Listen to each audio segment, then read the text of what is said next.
Hello साथियों, आज की इस वीडियो में हम कवर करने वाले हैं 10 कंप्यूटर के बेसिक क्वेश्चन जो कि आपको भी जानना जरूरी है। तो चलिए शुरू करते हैं।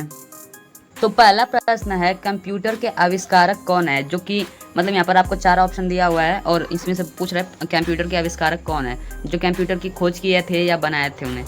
तो ऑप्शन ए में है वॉन न्यूमैन, ऑप्शन बी में है J.S. किल्बी, ऑप्शन सी में है चार्ल्स बेबेज या ऑप्शन डी में है इनमें से कोई नहीं। तो उत्तर पता है तो आप कमेंट कर सकते हैं 3, 2, 1। देखिए इनमें से सही आंसर होगा ऑप्शन सी चार्ल्स बेबेज, जो कि कंप्यूटर के आविष्कारक हैं। ये क्लास 2 या 1 में पढ़ाया जाता है।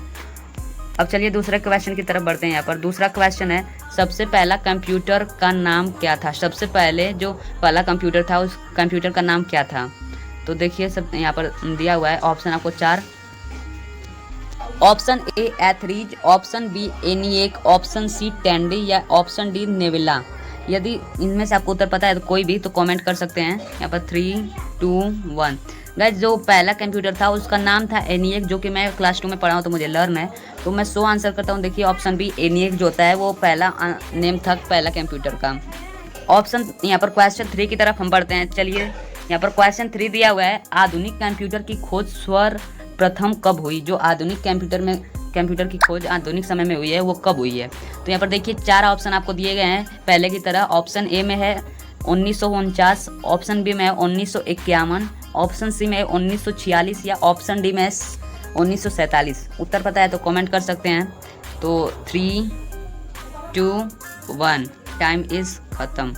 सो चलिए हम यहाँ पर शो करते हैं 100 आंसर में। यहाँ पर देखिए 1946 में हमारा जो आधुनिक कंप्यूटर का खोज हुआ था।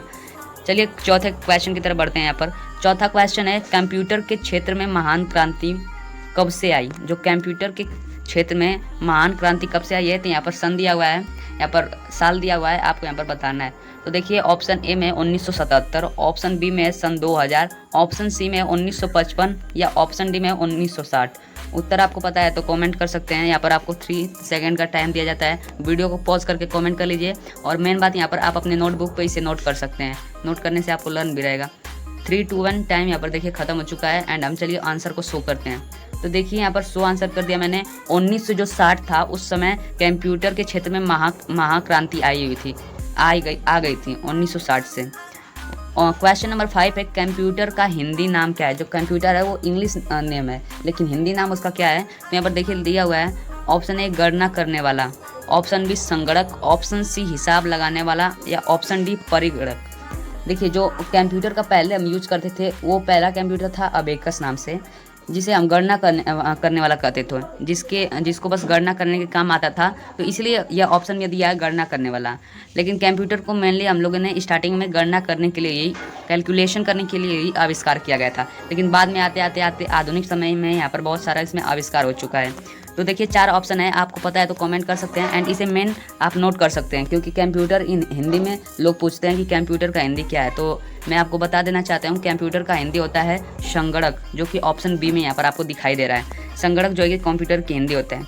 ऑप्शन सी में यहाँ पर क्वेश्चन 6 में हम आ चुके हैं, कंप्यूटर साक्षरता दिवस कब मनाया जाता है? जो कंप्यूटर साक्षरता दिवस होता है वो कब मनाया जाता है? तो यहाँ पर 4 ऑप्शन दिया हुआ है, ऑप्शन ए 5 दिसंबर, ऑप्शन बी 14 दिसंबर, ऑप्शन सी 22 दिसंबर या ऑप्शन डी 2 दिसंबर। उत्तर पता है तो कमेंट कर सकते हैं। 5 सेकंड का टाइम है आपको और इसे नोटबुक पर यहाँ पर आप नोट कर सकते हैं। टाइम खत्म हो चुका है। यहाँ पर देखिए जो कंप्यूटर साक्षरता दिवस होता है वो हम मनाते हैं 2 दिसंबर को। 2 दिसंबर को आप यहाँ पर अपने नोटबुक पर मतलब आप लिख सकते हो कि इस क्वेश्चन का आंसर यही है, 2 दिसंबर को हम कंप्यूटर साक्षरता दिवस मनाते हैं। क्वेश्चन नंबर हम 7 पे आ चुके हैं। क्वेश्चन नंबर 7 है, सीपीयू का पूर्ण रूप क्या है? जो सीपीयू का ये फुल फॉर्म है वो क्या है? जो सीपीयू है वो शॉर्ट फॉर्म में लिखा हुआ है, लेकिन इसका फुल फॉर्म क्या है तो हम इसे मतलब अभी देखेंगे। तो आपके पास 3 सेकंड का टाइम है, आप इनमें से पढ़ के अच्छे से मतलब मैं ऑप्शन आपको बता देता हूँ। ऑप्शन ए में है central processing unit, option B में है central problem unit, option C में है central processing union, option D में है इनमें से कोई नहीं। 3 सेकंड का टाइम है, आपको ए या बी सी डी इनमें से ए बी सी डी आप ऐसे कमेंट कर सकते हैं। पूरा आपको लिखने की जरूरत नहीं है, पता है तो कमेंट कर सकते हैं, नहीं तो आपका टाइम खत्म होने वाला है। वीडियो को पॉज करके आप कमेंट कर सकते हैं। देखिए इसका आंसर होगा आपको 100 आंसर सेंट्रल प्रोसेसिंग यूनिट। जो सेंट्रल प्रोसेसिंग यूनिट होता है वो सीपीयू का फुल फॉर्म होता है। यानी कि पूर्ण रूप होता है उसका। हम लोग क्वेश्चन 8 में आ चुके हैं। इनमें से कौन सर्च इंजन है। यहाँ पर आपको 4 ऑप्शन दिया गया है एंड पूछ रहा है इनमें से कौन सर्च इंजन है। लेकिन मैं बता देता हूँ कि ये शायद 1 साल पहले का क्वेश्चन है, तो इनमें से ये भी दे चुका है, इनमें से ये भी ऑप्शन सही हो सकता है, लेकिन ऑप्शन ए भी सही है। गूगल भी एक सर्च इंजन है गाइस। एंड देखिए यहाँ पर मैं आंसर को शो करने जा रहा हूँ, आप इसे नोटबुक पर नोट कर सकते हैं। यहाँ पर टाइम आपका खत्म हो चुका है एंड वीडियो को पॉज करके आप यहाँ पर कमेंट कर सकते हैं। तो देखिए मैं शो आंसर करने जा रहा हूँ। तो देखिए लिख रहा है उल फॉर्म अल्फ़ा। जो उल फॉर्म अल्फ़ा है वो सर्च इंजन है, कंप्यूटर के माध्यम से या कंप्यूटर में हो सकता है, उसे हम सर्च इंजन कहते हैं। फिर उसके बाद देखिए हम लोग 9वें वाले क्वेश्चन पे आ चुके हैं। निम्न में कौन इनपुट इकाई है। जो इनपुट इकाई होता है वो कौन है इन चारों में से। यहाँ पर आपको 4 ऑप्शन दिया हुआ है, माउस, कीबोर्ड, स्कैनर, इनमें से कोई नहीं। तो माउस तो आप जानते हैं जो छोटा वाला होता है ऐसे हुआ होता है, एंड जो कीबोर्ड होता है आप जानते हैं कीबोर्ड ऐसे होता है जिस पे आप टाइपिंग करते हो। एंड फिर उसके बाद स्कैनर तो आप जानते हैं जिस पे आप अंगूठा लगाते हैं, या सॉरी अंगूठा नहीं लगाते हैं, स्कैनर वो होता है जिससे आप स्कैन करते हैं किसी चीज़ को। सो चलिए हम इसका आंसर को हम दिखाते हैं आपको। आपका यहाँ पर टाइम समाप्त हो चुका है। 3, 2, 1। तो देखिए इनमें से कोई नहीं, मतलब इनमें से सभी है जो गाइज यहाँ पर इनपुट इकाई है। मैं पहले कोई नहीं बोल दिया उसके लिए सारी, लेकिन इनमें से सभी इनपुट इकाई है। तो चलिए हम 10वें क्वेश्चन की तरफ बढ़ते हैं। 10वें क्वेश्चन में लिखा हुआ है 1 किलोबाइट यानी कि केबी कितने बाइट के बराबर होता है। बाइट मतलब होता है यहाँ पर जो केबी होता है वो कितने बाइट के बराबर होता है। तो देखिए आपके 4 ऑप्शन यहाँ पर दिया हुआ है। जो गाइस डेटा होता है ना, डेटा उसी को हम शॉर्ट फॉर्म एक होता है उसका केबी, मतलब 1 MB में 1024 बाइट होता है, लेकिन 1 KB में कितना बाइट होता है यहाँ पर पूछ रहा है। तो देखिए पूछ रहा है कि 1 किलो बाइट में कितना यहाँ पर आपका बाइट कितने बाइट के बराबर है। जो 1 किलो बाइट है वो कितने बाइट के बराबर है।